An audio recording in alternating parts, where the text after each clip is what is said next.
começar. Eu quero saber um pouquinho de você. Diferente de outros podcasts, os caras gostam de ir pra polêmica, já falar um monte de coisa.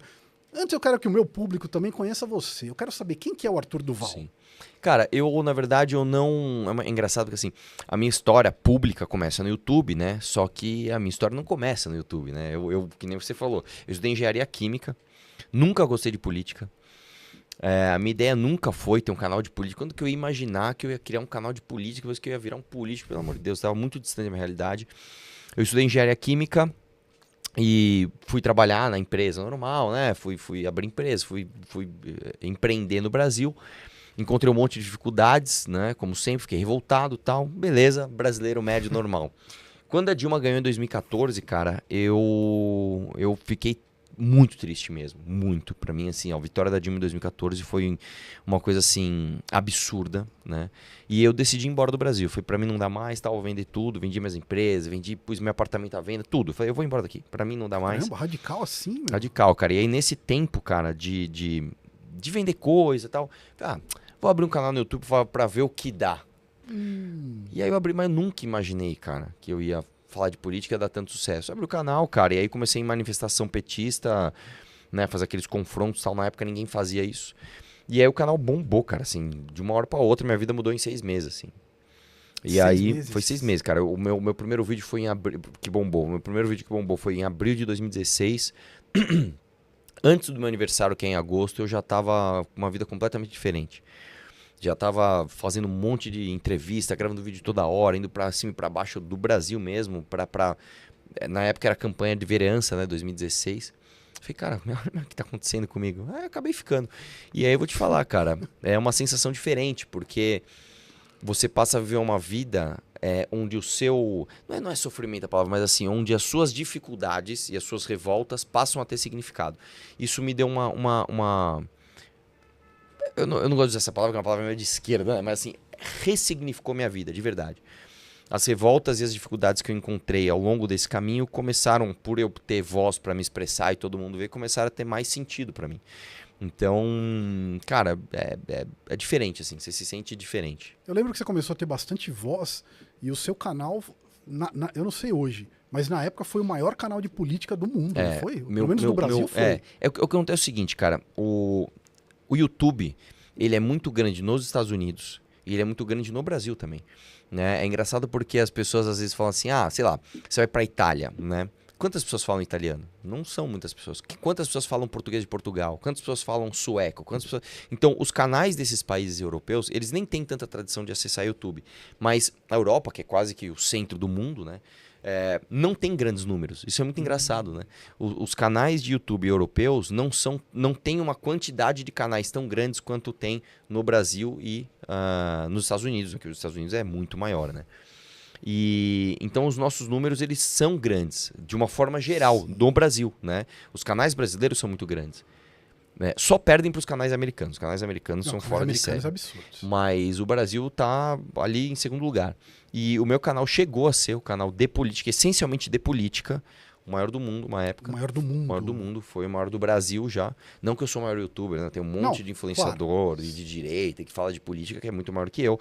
Mas um canal de um político com um mandato que fala essencialmente de política no canal, chegou a ser o maior do mundo. Caramba, bicho. Isso foi entre 2018 e 2019, na transição ali. Porra, você começou fazendo aquele monte de vídeo polêmico que você ia Sim. lá com a galera, o cara se apanhava pra cacete. Apanhava pra caramba.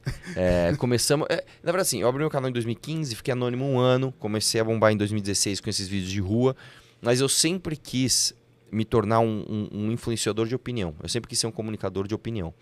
Não só de polêmicas ou de entretenimento puro, né? Então os meus vídeos de rua eles mesclavam, né, as entrevistas com entretenimento, com polêmica, mas eu sempre fiz mais vídeos de opinião, pego uma câmera, explico o que é tal coisa, falo o que acho de tal coisa, do que de fato vídeos de rua, né? Fiquei conhecido por causa disso, mas eu acho que a fidelização do público e a identidade que gera, que é diferente, né, quando você trabalha com política, veio por causa dos vídeos de opinião. Né? Então, foi o que eu foquei em fazer mesmo. Mas você já imaginava ali que você... Quando você começou a viralizar ali, você já começou a falar, porra, peraí, eu tô viralizando, eu tô ficando bem conhecido, eu vou virar político? Porque era uma coisa que você batia pra caramba em tudo que era político e de repente você vira político. Sim. Na verdade é o seguinte, eu pessoalmente, e o MBL, que foi um movimento que eu conheci ao longo da... Eu não sou fundador do MBL, né? Eu cheguei depois, já estava tudo pronto. Quando eu cheguei, os caras já existiam. Eu acompanhava eles, inclusive, antes de eu fazer meus vídeos. A gente nunca foi um movimento apolítico. A gente nunca falou mal da política em si. A gente falou mal, e a gente continua falando, das pessoas que usam a política de uma forma errada. Eu nem gosto, cara, de usar aquela expressão que é bem genérica, que é da velha política e da nova política. Hoje sumiu um pouco, né? Mas em 2016 só se falava disso. Precisamos da nova política. Não existe isso, é que não existe isso. Né? Existem políticos e os políticos eles podem ser bons ou ruins. E a real é que a gente sempre teve a pretensão de mudar o país politicamente, seja institucionalmente, né, diretamente na política institucional, com mandato ou não, ou na influência. Eu acho que um não anula o outro. E uma coisa que eu sempre falo é o seguinte, antes de eu ter mandato, né, eu já era um político. Tipo assim, em 2018, antes de eu ter o meu mandato, eu nunca tinha sido deputado nem nada, mas eu já era um político, porque eu já era um influenciador político. Eu acho que existem muitos atores políticos que não têm mandato, mas são muito mais influentes do que pessoas, inclusive, que têm mandato. Vou dar um exemplo para você. Se você pegar, por exemplo, um Geraldo Alckmin antes dele ser vice-presidente.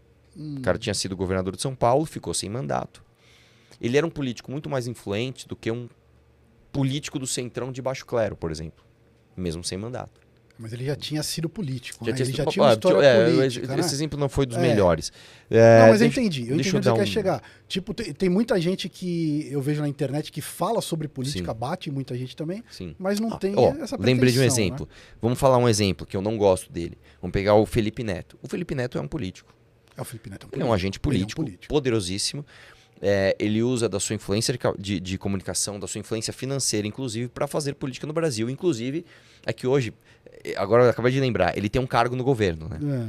Mas mesmo antes dele ter um cargo no governo Lula, ele já era um político. Não, já era. Eu lembro que ele fez toda a articulação política Fez um dessa monte, última tudo. eleição, tudo. Sim. Ele entrou de cabeça Sim. mesmo. É completamente diferente isso. Então o Felipe Neto é um político. Eu diria que ele é mais político do que um vereador de Jequitinhonha do Sudoeste, não sei das quantas, que nem sabe o que está fazendo lá. Cara, às vezes eu acho que ele é até mais forte que política que até de São Paulo. Mas com certeza. Porque tem com uns certeza. aqui. Eu posso dar um puta, exemplo. Vamos pegar, sei lá, deixa eu dar um exemplo aqui. Vamos pegar um Bibo Nunes. Bibo Nunes acho que é de São Paulo. Quem é mais influente? O Bibo Nunes ou o Felipe Neto? Eu não sei quem é Bibo Nunes. Deixa eu ver se ele é de São Paulo. até conheço Será a que eu tô galera falando da o nome política, errado, cara? Mas caramba, você Bibo falou pra mim agora é até Nunes. meme. Eu não tenho nem ideia. Cara, Bibo Nunes. Dá pra achar aí? Caramba, peraí. Tá Eu acho que eu ali tenho quase também. certeza que ele é deputado. Deputado. Que ele é pro São Paulo. Não, Rio Grande do Sul. Falei besteira. Não, mas mesmo assim, Rio Grande do Sul é grande, pô. Pois é, É um lugar Pois que é. tem relevância. Beleza. pois é. Caramba. E por que você entrou nessa briga política? O que foi isso? Cara, na Você verdade, assim, resolveu do nada? eu era bastante revoltado, né, cara, com as coisas aqui. A história que eu sempre conto. Uma vez, quando eu tinha 16 anos, estava trabalhando com meu pai, e aí eu lembro que chegou um boleto da FGTS. Eu falei, o que é FGTS? Não sei o que é isso, não aprendi na escola, o que é um absurdo. A gente não aprende essas coisas na escola. Eu sempre fui um bom aluno, cara. Pô, como eu te falei, já Sim. estava fazendo engenharia química, aliás, 16 anos não, mas mesmo depois, quando eu já estava na faculdade, fazendo engenharia, tudo, eu não aprendi na escola o que era. Eu não aprendi na escola que fazia uma poupança. Eu não aprendi na escola o que era o FGTS. Ah, O não que é uma, ensinam o que isso. é uma GPS, uma guia da previdência? O que é? Você não aprende. Nada. Eu falei, não, deixa eu ver o que é isso aqui. FGTS, é um dinheiro que é do trabalhador. Ah, legal, então o cara não pode pegar. O FGTS, né? É um dinheiro compulsório ali. Vamos ver quanto rende, né? Porque se é um dinheiro teu que eu não te deixo pegar, esse dinheiro tem que render. E não rende, né? 3% ao ano. A inflação naquele ano, se não me engano, foi 11%. Eu falei, você tá de brincadeira. Isso aqui é uma coisa matemática pura, básica. Se eu tenho uma inflação que é 11% ao ano e eu pego o seu dinheiro compulsoriamente e te devolvo 3%, eu tô te roubando, cara. Porra. Eu estou te roubando. É como se o banco batesse na sua porta. Eu quer aplicar aqui um dinheiro pra você perder? Não, mas eu vou pegar mesmo assim. É um roubo. É um roubo. Como é que as pessoas não sabem disso? Peraí. Aí você vai perguntar para as pessoas, não, o FGTS é bom. Não, não é bom não, cara. Mas ninguém FGTS é fala ruim. sobre isso. Ninguém tem coragem de Exatamente. falar sobre isso. Esse é o primeiro, né? Primeira revolta. Aí tá, GPS. O que é GPS? O que é guia da Previdência Social? Como é que funciona? Aí eu fui fazer a conta. Deixa eu pegar o básico, deixa eu pegar o teto. Deixa eu ver como é que funciona no mercado privado. Peraí, então, quem é o otário que paga a Previdência Social se você pode ir no mercado privado e ter um rendimento muito maior com risco muito menor? Ah, mas você é obrigado. Ah, entendi. Então é um imposto. Então vamos dar o nome, né? É imposto, não é garantia, coisa nenhuma. Aí depois fui estudar como é que funciona a Previdência, aí você fica mais triste ainda. Porque as pessoas têm uma sensação que Previdência é um dinheiro que você põe num cofre, você fica velho, você abre lá e pega. Não é assim, tá? A Previdência funciona assim, cara. Esta geração que está trabalhando paga a geração passada. E aí você tem 2 problemas intrínsecos. Problema número 1. Numa geração, num mundo onde as pessoas têm cada vez menos filhos e as pessoas duram mais tempo, você tem mais pessoas mais velhas e menos pessoas trabalhando. Esse já é o primeiro ponto, por causa de taxa de natalidade, assim, uma questão demográfica. E você tem um segundo ponto. Olha o tanto de informalidade que nós temos. O cara que está na informalidade não está contribuindo. Claro. Então, peraí, você tem uma pirâmide que vai colapsar. Ninguém tá falando disso. Aí quando você vai ver o número, ó, só pra vocês terem uma ideia, porque, que papo chato, Previdência. Eu vou dar um exemplo numérico pra você. Você vai no posto de gasolina. Precisa abastecer R$100 no meu carro. Dos R$100 que você coloca, 50 você comprou de combustível. 50 é imposto. Dos 50 que são impostos, mais de 25 é só pra pagar o rombo da Previdência. O rombo? O rombo da Previdência. É como se eu chegasse para você e falasse assim, cara, nós temos esse podcast. Esse podcast está dando prejuízo. Tá, vamos ver qual é a nossa conta. Aí eu chego para você e falo assim, cara, você acha que a sua maior despesa, sei lá, aqui você gasta, tô dando um exemplo, tá? R$10.000 por mês para manter. Tá, qual é a sua maior despesa? Aí você tem uma despesa que é R$5.500, que é, sei lá, a previdência do vizinho, tô dando um exemplo. Não é teu aluguel, não é tua energia, não é tua água, teu telefone. Você fala assim, eu preciso resolver esse problema. E ninguém fala disso, cara.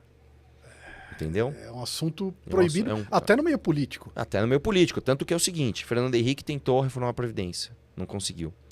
Ficou com a fama ainda do cara que ia roubar a aposentadoria dos outros. Mentira. Lula, que falava isso, entrou na presidência. Precisava reformar a Previdência. Não conseguiu. Surgiu o PSOL daí. O PSOL é uma dissidência do PT por causa da reforma da Previdência. Quando Lula falou, vamos reformar a Previdência, o Plínio Arruda falou, sou contra, vou abrir meu próprio partido. Abriu o PSOL. Dilma tentou reformar a Previdência, não conseguiu. Temer tentou reformar a Previdência, não conseguiu. Aí no último, assim, quando já estava assim, a água vai transbordar, vai dar ruim. Aí o Bolsonaro, através de uma articulação do Rodrigo Maia, que isso não é mérito do Bolsonaro, tá? Passou finalmente a reforma da Previdência de um jeito que não era o ideal, mas passou pelo menos. E a gente vai ter que fazer outra em breve. Então esses assuntos chatos, cara, a gente não ouve falar. Mas eles estão aí, cara. É uma realidade que você tá varrendo para debaixo do tapete. Daqui a pouco você vai ter que falar. E para quem trabalha, para quem vai começar no mercado de trabalho, tem que saber um negócio desse, né? Com certeza, porque, cara. Porra, a galera não é um assunto chato, acho que é um assunto necessário, Sim. né? Que a galera gosta do assunto da polêmica, do quebra-pau. Agora, de uma coisa que é necessária para o país é difícil. Né? Hoje em dia nós estamos... Eu nem sei dizer o número exato, tá, cara? Mas eu vou chutar não. Eu vou aproximar ele que pelo menos metade dos profissionais hoje escolhe a informalidade. Então você foge da CLT. Porque a CLT empurra em você uma série de custos que não são culpa sua, são culpas das gerações passadas e que você tem que basicamente pagar.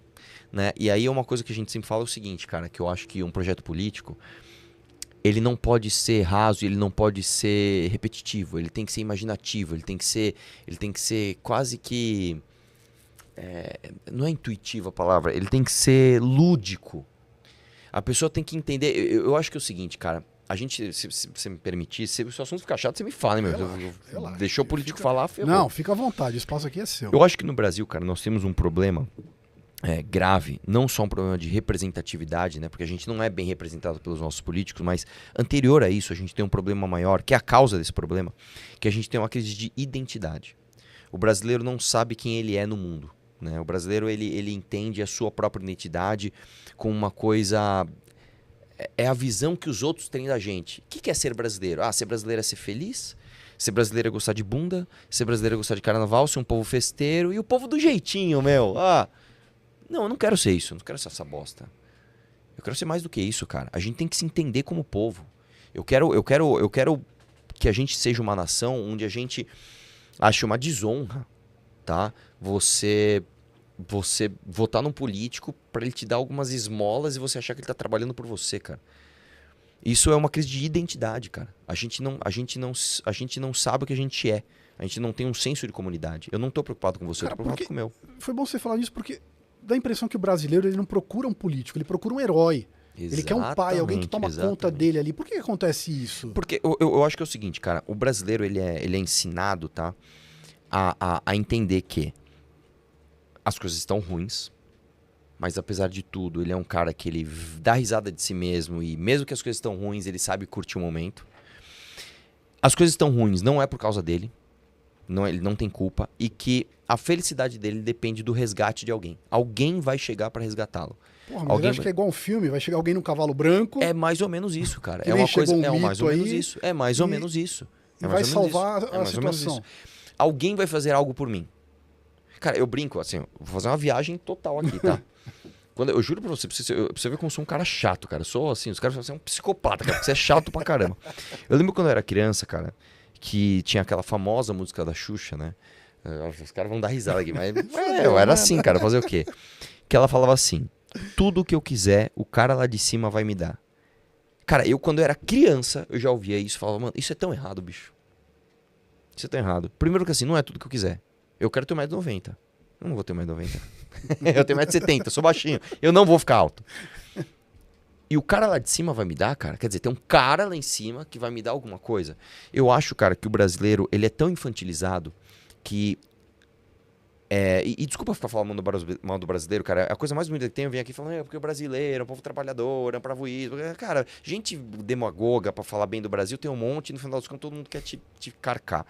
A verdade é o seguinte, cara, o brasileiro é um povo que, infelizmente, escolheu e escolhe acreditar que um cara lá de cima, seja um deus, seja um presidente, seja quem for, seja o vereador da tua cidade, vai te dar algum tipo de privilégio, né? E que você vai levar alguma vantagem perante os outros. É isso, o espírito do brasileiro é esse. A gente não tem um senso de comunidade, cara, que eu vi... Por exemplo, eu fui caçado por causa do áudio lá, tal, fui pra Ucrânia, não sei o que lá, toda aquela polêmica, a gente pode falar disso se você quiser. Sim. Mas uma coisa que eu vi lá, cara, eu vi, cara, criança de 6, 7 anos carregando garrafinha vazia pra levar numa praça, pro exército de voluntários pegar, transformar aquilo em coquetel molotov pra ir pra guerra e combater o inimigo, irmão. A senhora fala, cara, olha isso, bicho. Crianças levando a garrafinha pra um soldado pegar, fazer coquetel molotov e expulsar o inimigo russo que tá no território deles. Cara, isso é uma coisa tão... Você fala, bicho, olha isso, mano. É uma criança e os pais incentivam ele a fazer algo pela nação.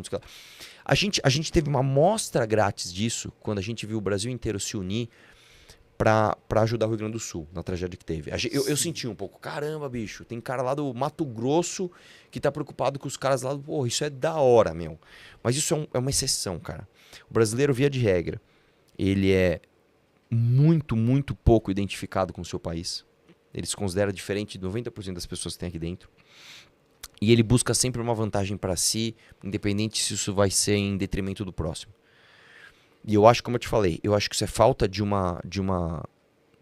Eu acho que isso é produto, cara, de uma geração, a geração dos meus pais, tá? Sem querer ficar empurrando a responsabilidade pros outros, mas a geração dos meus pais que não ousou imaginar um Brasil melhor.